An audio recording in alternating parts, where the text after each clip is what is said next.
Você disse agora que não vai ser uma perda como da safra 2012, mas assim, claro, né? Nós estamos interessados porque é uma questão de mercado e nós somos, queiramos ou não, somos concorrentes. Americanos e brasileiros são concorrentes no fornecimento, ponto. Aí, todo ano, né, Aron, tem essa mesma história. Ah, não, vai quebrar, não vai quebrar. Aí a gente sabe que o solo americano é diferente do brasileiro, é uma turfa, é uma maravilha, vocês plantam mais fundo, tem máquinas, mas faz uma safra só, não pode perder. E aí a gente precisa colocar nessa nossa conversa a entrada do El Niño. Como é que você vê isso? Excelente colocação. A minha formação é em economia, não em clima. Dito isso, tem que acompanhar de perto porque está bem relacionado. O que eu tenho visto é que anos de laninha costumam ser altistas para preço porque costumam ser secos, que nós vimos nos últimos 3 anos. E anos de El Niño costuma ter mais chuva e safras melhores, que é o que nós estamos entrando. O que é muito interessante é que os anos de transição de laninha para El Niño, que é o que nós estamos vivendo hoje, ano de transição de El Niño para laninha, não tem regra ou tendência que fala costuma ser altista ou baixista. Eu falo 2012 porque 2012 foi na história recente, foi a pior safra dos Estados Unidos. Foi justamente um ano de mudança de laninha para El Niño. Então falar, El Niño vai chover, tá ok. Não, nós estamos em um ano de transição. Às vezes a safra é completamente adequada e cria uma boa safra, e às vezes é tão ruim quanto poderia ser, que foi o caso de 2012. Então, essa tendência de El Niño e Laninha, para mim, explica os últimos 3 anos e você deveria ajustar suas expectativas para o futuro. Enquanto nós estivermos em ciclo de El Niño, a tendência é safras maiores. Mas não explica esse ano, porque historicamente não tem tendência bem definida sobre esses anos de transição, que é o que temos hoje, esse ano. Tá. A nossa amiga Carla Mendes, lá do Notícias Agrícolas, mandou uma observação muito pertinente. Ela está dizendo o seguinte: João Batista, essa safra americana, nem uma safra é igual a outra, mas essa safra americana ela foi plantada muito mais cedo e normalmente se planta soja e milho em períodos diferentes. E nesta safra, porém, ambas foram plantadas igualmente, ou seja, o risco é tão grande tanto para a soja quanto para o milho. Você concorda, Aron? Concordo, excelente colocação. Outro fator interessante que pessoas no Brasil talvez não fiquem atentas é o seguinte: ainda pode ter replantio em junho, às vezes, assim, pelo ciclo. Tá tarde, mas é possível. Só que o preço caiu tanto que se você for replantar agora, você vai perder benefícios do seguro, porque para você ter o seguro, você precisa plantar na janela de tempo ótimo. Então, muitos produtores, se o preço estivesse alto, provavelmente já teriam replantado suas lavouras.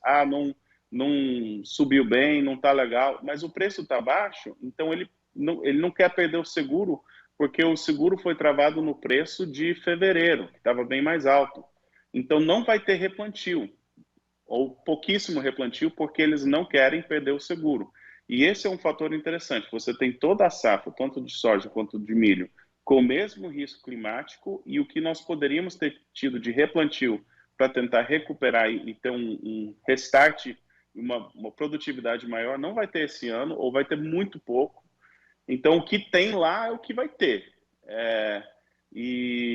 Inclusive, o que não foi plantado na janela, que a área foi pouca, mas não vai ser plantado também pelo seguro. Então, essa safra enorme dos Estados Unidos, a minha opinião é que não vai ser tudo isso. Mas, muitas vezes, as pessoas querem ir para os extremos. É possível uma quebra como 2012? É muito possível.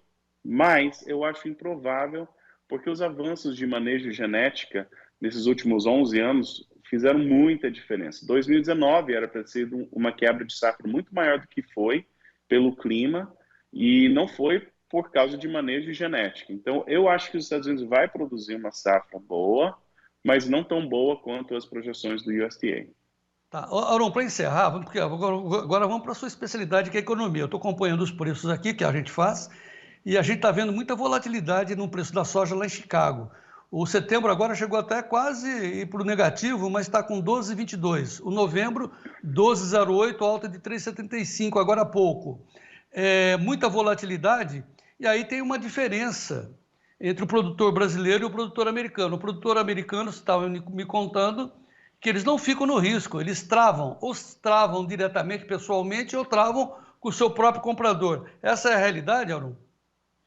Sim, o que você tem, os produtores que eu trabalho, eu diria que a maioria está 30% a 40% já travado na safra nova, mas essas travas foram feitas quando o soja estava em 14. Eu, pessoalmente, tenho encorajado poucas vendas nesses patamares, porque uma recuperação parcial vai ajudar e já tem boas vendas feitas. Depende de armazenagem, muitas coisas. Mas também tem a questão que eu falei, a trava pelo seguro. Então, tem uma certa proteção de preço para o produtor norte-americano que ajuda a proteger as margens de lucro. O produtor brasileiro, na minha opinião, é uma hora de ficar muito atento à margem de lucro.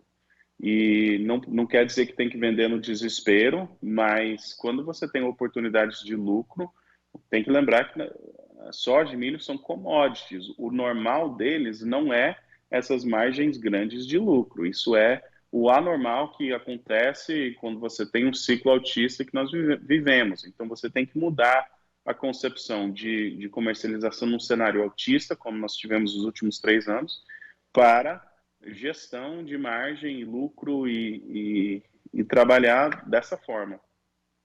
Muito bom, show de bola. Enfim, vocês entenderam as palavras-chave aí do Aron, né? Os produtores americanos travaram quando estava 14, agora está indo para 12.